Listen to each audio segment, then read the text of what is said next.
Yeah, some people say Dr. Damina is always preaching as if he is the one that knows everything. After all, the Bible says we know in part. How can Dr. Damina be shouting as if he's the custodian of Bible knowledge? Well, I'm not shouting as if I'm the custodian of Bible knowledge, but if I have the Spirit of God and I have the Bible and I study the Bible, then I have epignosis.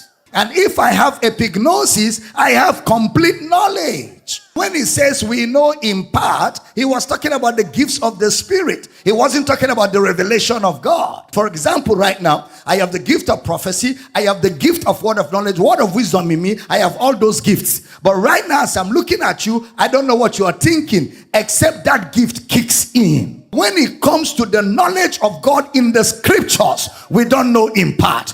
We know in part when it comes to the gifts of the Spirit. That's why even if I have a word of knowledge about you, is a word of knowledge, not a sentence of knowledge. When people call you and they're giving you details of your life, is a red flag.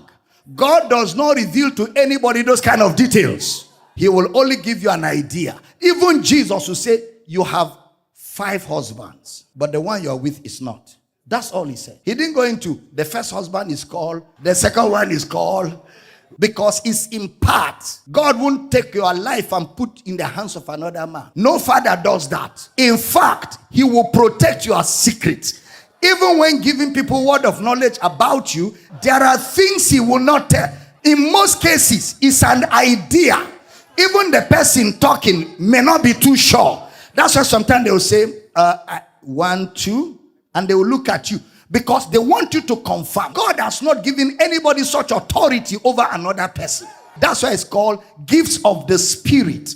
And the Spirit of God does not disgrace people. When there is disgrace in the operation of the gifts of the Spirit, it is an abuse of the gift. It cannot be God. Soothsayers can open up secrets.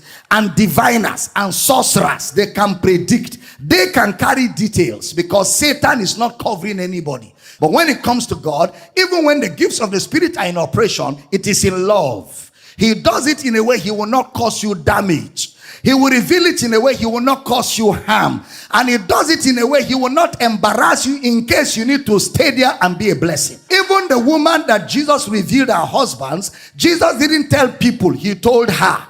So in the operation of the gifts of the Spirit, when the information is sensitive, even though it's an idea, it will be whispered into your ears. The man of God will know that this is not for everybody. If he says showman, he will announce it. And if he says showman, you know where it is coming from. It cannot be from God. Because God's Spirit does not do show. God's Spirit loves, corrects, instructs quietly to bring the best out of us. I feel like I'm teaching.